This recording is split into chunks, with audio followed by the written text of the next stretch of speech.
বেঁচে আছি গোবিন্দের কৃপায়। আগামী কার্তিকে বেশি থাকবো কিনা কোনো গ্যারান্টি নেই। গ্যারান্টি আছে আগামী কার্তিকে হবে। যেটুকু সময় পেয়েছে, যেটুকু সুযোগ পেয়েছেন, সেটা ভগবত সেবায় কাজে লাগান। এই জীবনে যে যত ভগবত ভক্তিময় কর্ম করবে, যত বেশি স্বীকৃতি হবে, ভগবান কেন্দ্রিক যত কাজ হবে, ভগবান কেন্দ্রিক, তার ভক্ত কেন্দ্রিক, এই ক্রিয়াকলাপগুলো পরজন্মের পথ করে দেয়। যেমন এই যে পাপ নাশ হয় শুধু আমলকি বৃক্ষের তলায় নয়, আমরা যে তুলসী সেবা করি এবং পরিক্রমা করি, ওখানে পাপ বিনাশ হয়, হ্যাঁ কি না? এইভাবে আমাদেরকে ধীরে ধীরে সংসারে থাকলেও, পরিবারে থাকলেও ব্যাপারটা হয়ে যায় কি, সংসারের প্রতি হয়ে যায় মুখ্য, কৃষ্ণ ভক্তিটা হয়ে যায় গৌণ। সীতারানী মাতাজি ওই রাত্রি হয়েছে, সেবা করতে করতেই দিন চলে যাচ্ছে, কিন্তু ওটাকে উল্টাতে হবে, পরিবর্তন করতে হবে। সংসারের কাজটাকে করতে হবে গৌণ, যেটা না করলে নয়, কিন্তু কৃষ্ণ ভক্তি করতে হবে মুখ্য। যেমন শাস্ত্রে উল্লেখ রয়েছে 50 বছরের পরে ছেলে মেয়ে উপযুক্ত হয়ে গেলে তাদের হাতে সংসার বুঝিয়ে দিন। এই যে একটা জগতে একটা মিথ্যা প্রবাদ আছে যে বৃদ্ধকালে হরিভজন করবো বা জপ টপ করবো, গীতা ভাগবত একদম হবে না। তার মেন কারণ হচ্ছে বৃদ্ধ বয়সে আপনার একটা বার্ধক্যের দোষ আসে, শারীরিক দোষ আসে।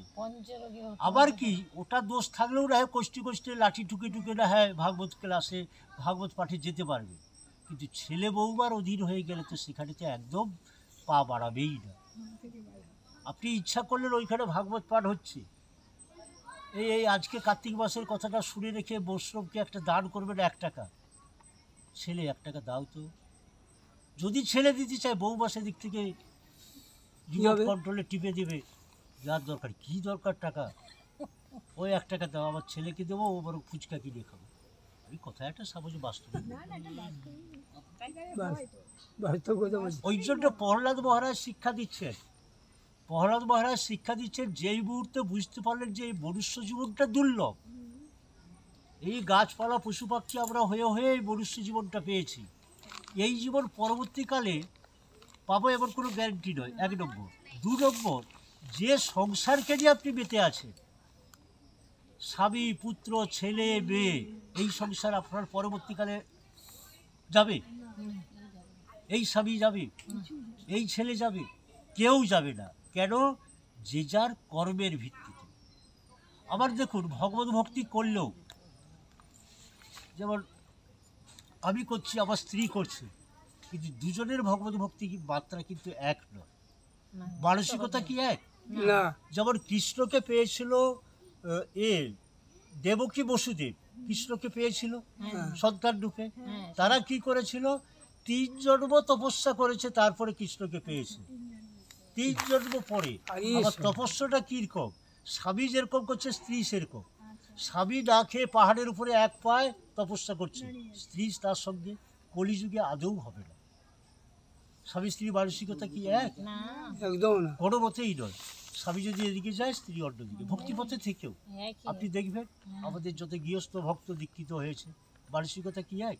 তাহলে ওদেরকে পরবর্তীকালে কেন জুড়বে? মহাপ্রভুর যারা পার্শ্বদ ছিল তাদের মানসিকতা এক।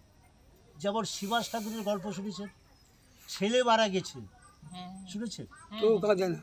শিবাস ঠাকুর চৈতন্য মহাপ্রভুর পার্শ্বদ, যে পঞ্চতত্ত্বের যে একজন, হাত জোড়ো করে দাঁড়িয়ে আছে শিবাস ঠাকুর, তার বাড়িতে মহাপ্রভু কীর্তন করতে যেতেন প্রতি রাতে। সেই শিবাস ঠাকুরের ছেলে মারা গেছে, অন্দরমহলে মেয়েরা কাঁদবে, তুমি যদি কান্নার ফলে যদি আবার মহাপ্রভুর কীর্তনে ভঙ্গ হয়, শিবাস ঠাকুর বলছে, তাহলে আমি নদীতে গঙ্গাতে গিয়ে ঝাঁপ দেব। তাহলে কত মা হয়ে তার ছেলের মরে গেছে, তার কান্নাকে চেপে রেখেছে, কার আদেশ? স্বামীর আদেশ। ওকেই বলা হয় পতিব্রতা নারী। কলিযুগে পতিব্রতা নারীটা উঠে গেছে, এটা লেখা যাবে না।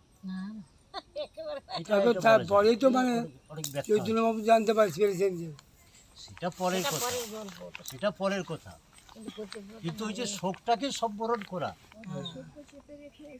ওই যে আবার শ্রীধর গোস্বামী চৈতন্য মহাপ্রভুর একজন পার্শ্বদ, কলা বেচে, এরকম কলা বেচে তার সংসার চলতো। তারা ঘর থেকে জল পড়তো, জ্যোৎস্নার আলো পড়তো। কৃষ্ণ স্বয়ং মহাপ্রভু নিজে গিয়ে বলছে, তোমার তো এত দারিদ্রতা, তুমি কি চাও বলো? ঘর বাড়ি চাও, টাকা পয়সা, কোনো কিছুই চাই না। আবার দিব্যি কলা বেচে সংসার চলে যাচ্ছে। এই ভক্তিটা তোমার প্রতি, এই ভক্তিটা যেন চিরকাল থাকে।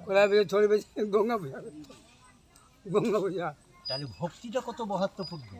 আমরা এই জগতে এসেছি, এই কথাটা বলে শেষ করে দেবো।